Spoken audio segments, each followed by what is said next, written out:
Et salut à tous, c'est Alric et aujourd'hui on se retrouve pour un petit test et un unboxing du Boya BY-M1 Pro.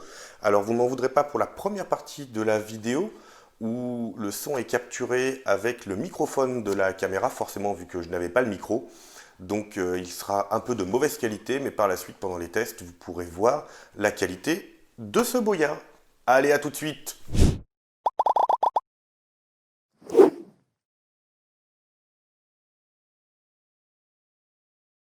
Allez, on va tout de suite passer au test et à l'unboxing de ce Boya BY-M1 Pro. Alors, sur l'emballage déjà, qui a morflé dû à la délicatesse des transporteurs Chronopost, on va retrouver déjà un visuel du micro.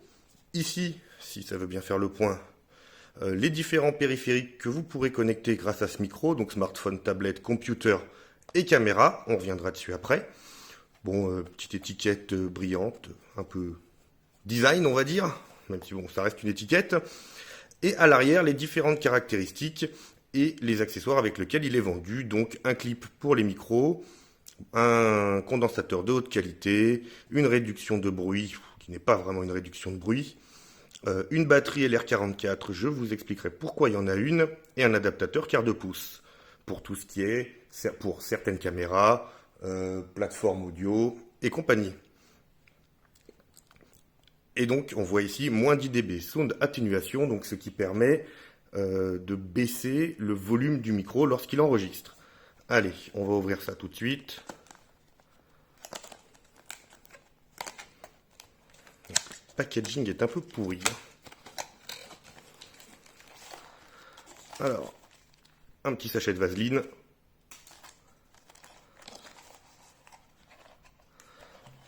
À l'intérieur, qu'est-ce qu'on a? On a une notice du micro qui est en anglais. Est-ce qu'il y en a un peu de français? Non, pas celle-ci. Et donc, une carte de garantie. Magnifique. Donc, si on a un souci, on peut le renvoyer à Boyamic chez Shenzhen Jiaise Photo. Donc, on s'en fout aussi. Le tout est présenté, ça dégueule un peu déjà, dans un petit étui. Alors, en cuir véritable, bien sûr. Hein. Non, c'est pas vrai. C'est une matière ouais, synthétique. Mais bon, pour 25 €, on n'allait pas non plus s'attendre à des merveilles. Cela dit, ça fait le taf, ça permet de le transporter. Il y a deux petites ailettes pour tout refermer. Allez, on va ouvrir le petit sachet d'adaptateur. Alors, qu'est-ce qu'on trouve là-dedans? Donc, on trouve l'adaptateur quart de pouce, qui pourra servir pour certains appareils photo. Une petite bonnette en mousse. Et donc, dans un autre sachet,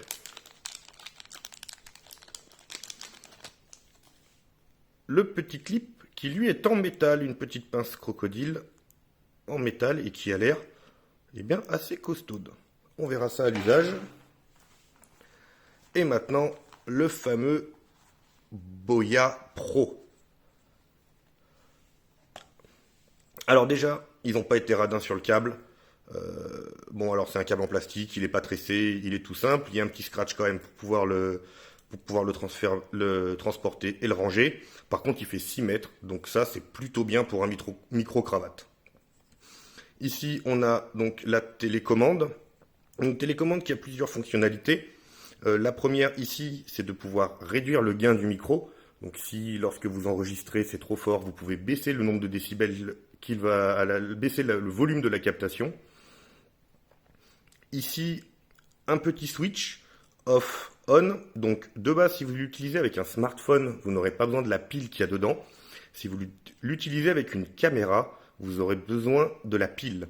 Alors pourquoi je vous dis ça? Tout simplement parce que le connecteur du micro jack de base est un connecteur pour smartphone. Mais grâce à cette télécommande et au petit switch qu'il y a ici, sans avoir à acheter un adaptateur, vous pouvez basculer en mode caméra.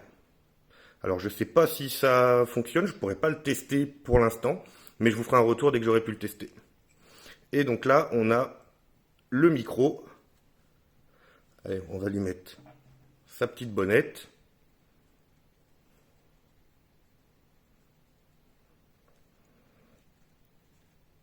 Si j'arrive à la mettre correctement. Voilà. Et on va lui installer sa petite pince également.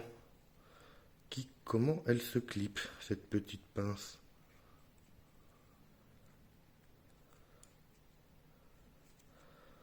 Ah, la petite pince doit se mettre ici. Voilà. Allez, je branche le micro, je le branche sur la caméra, enfin sur le smartphone, et on teste tout ça. Alors voilà, ça y est, je me suis équipé du Boya. Donc j'ai installé le micro sur le col de mon t-shirt. Et bah, comme vous le verrez à l'audio, enfin comme vous l'entendrez plutôt, parce que vous n'allez pas vraiment le voir, le son est vraiment bon.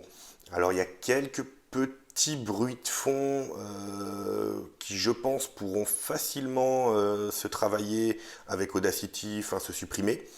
Cela dit, le micro enregistre de base de manière assez forte.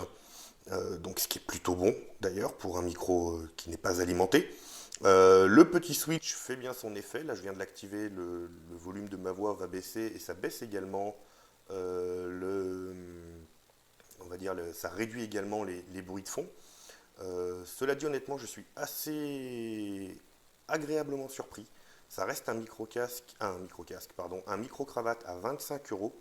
Alors par rapport au Boya M1 non pro, il y a une différence que je ne vous ai pas dit dans l'unboxing. Je suis passé un peu dessus, je l'avais vu, mais, enfin je le savais, mais je suis passé dessus.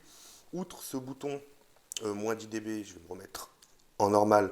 Outre ce bouton moins 10 dB qui n'est pas disponible sur la version standard qui vaut à peu près 20 euros, vous avez en plus ici, voilà, un connecteur jack standard qui vous permet de brancher tout simplement un casque audio afin de pouvoir utiliser ce micro pour streamer tout en ayant de l'audio.